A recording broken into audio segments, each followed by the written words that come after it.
Is it liberating to explore your characters more fully in the second season? You obviously got to know your characters very well in the first, and then you could explore them even more. Was that a wonderful opportunity?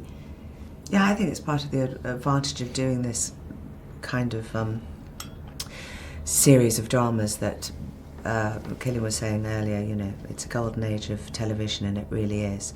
And to be able to play the characters over many, many hours is part of the fact, you know, the interest to do these projects, and hopefully for the audiences to watch them. And I think Steve Knight has really trusted that his audiences will go with them, and he's taken them into a very, very different place in this second series. So yeah, it's you know, very interesting and exciting to do. Yeah, I mean, I concur with all of that. It's a great privilege, you know, and to get to play characters in a long form, like, well, 12 hours in this case, for us, it's a real gift. And do you think that was a benefit of it being a TV series rather than a feature film, for example, that you have that longevity to really explore the characters? Yes, well, some stories will benefit from, I think, serialization, and others need to be compressed into an hour and a half or 2 hours. And this story, because it's a saga, really needs the television to tell the story. Was it hard for you guys to authentically recreate the past? You know, this is a drama, and you obviously have your lines and you have your costumes and everything, but did you have to think about the fact that you're trying to recreate a particular time in the past? Yeah, I think that I know Cillian did, and so did I. You know, you research these periods because you have a responsibility, particularly for, you were talking, I know you're going to say something in a minute about, you know, the First World War and what those men came back from.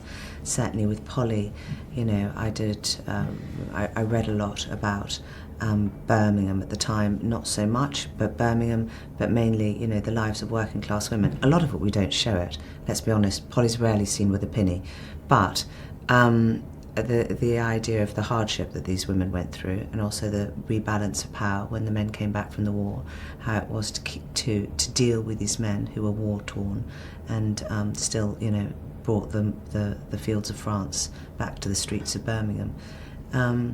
And also, I remember my great grandmother, and the stories that are passed down. You know, I still have a little, you know, the bone crucifixes that my great grandfathers, you know, carved in the trenches, and, you know, I remember my grandmother telling me about telegrams arriving, and so you also remember those stories of people talking about the first, you know, the Great War and then the Second World War. So you do, because you never have the arrogance to think that we're all the same. We're not all the same, and that's one of the most interesting parts of acting.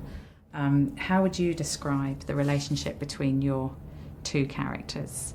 Well, I personally think it's such a fantastic relationship, and Steve Knight writes women brilliantly, always has done, and like, I love the complexity of this relationship because, you know, she is like a kind of a mother figure in one way I would have been when he was younger, even though there's not that much between them in age. They're also then like brother and sister, and she, you know, she is the person that Tommy trusts most in the world, and then as a result of that, they probably have, you know, there's a lot of tension between the two of them, and she's, you know, the smartest of them, you know, and so they confide in each other a lot, but always there's this sort of push and pull kind of relationship between them, this struggle, and I think she sees in him his recklessness, but also recognizes his kind of ambition and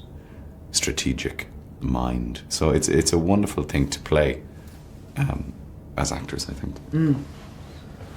And that also then, there's also the feminine and masculine, that there is a protective nature that Tommy has towards Polly. Yeah. And you see, starting in the series 2, when she becomes more vulnerable and actually asks for help, and you think, oh, this is the bit that Tommy's just going to go, you know, wake up and smell the coffee, that actually the masculine protectiveness is also brought out in him.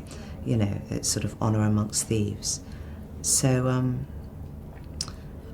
you know, everything that Cillian said, and also I think what's interesting is because of the class he's writing about, the fact that it is a working class Birmingham, you can't actually reflect that world without talking about women, because women have always had to be relied on. You know, maybe the people who are running the country didn't need women in the House of Commons or the House of Lords, but certainly the people that were actually really running the country, as in making the stuff, selling the stuff, and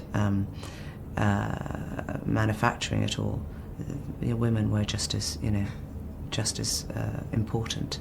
What have you taken away from the experience of Peaky Blinders professionally? What do you feel that it's taught you personally? Well, I think you have to learn from each job you do as an actor. You're constantly learning. It's an ongoing learning process, really. But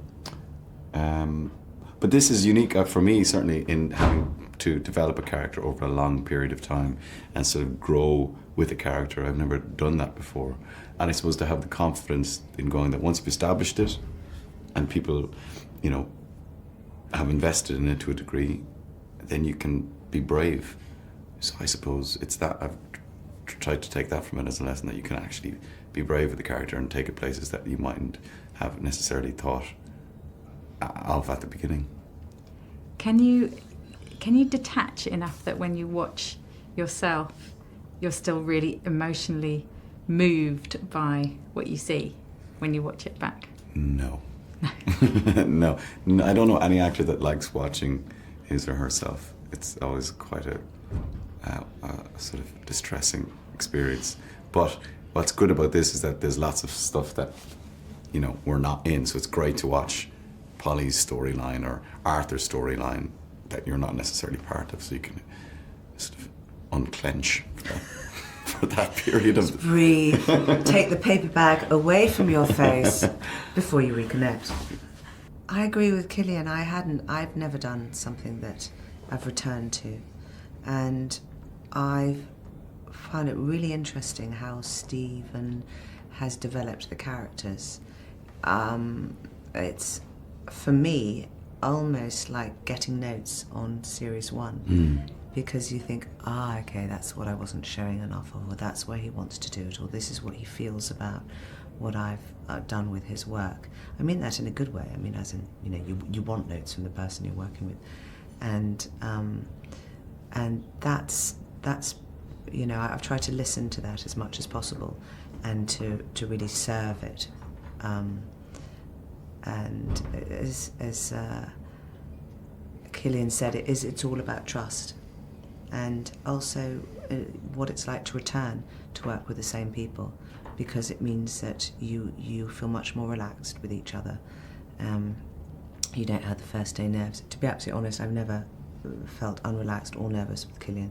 Likewise, but you have an ambition, therefore, in scenes to think, okay, well, we know we can go there. Now let's see what we can do and how we can back it up.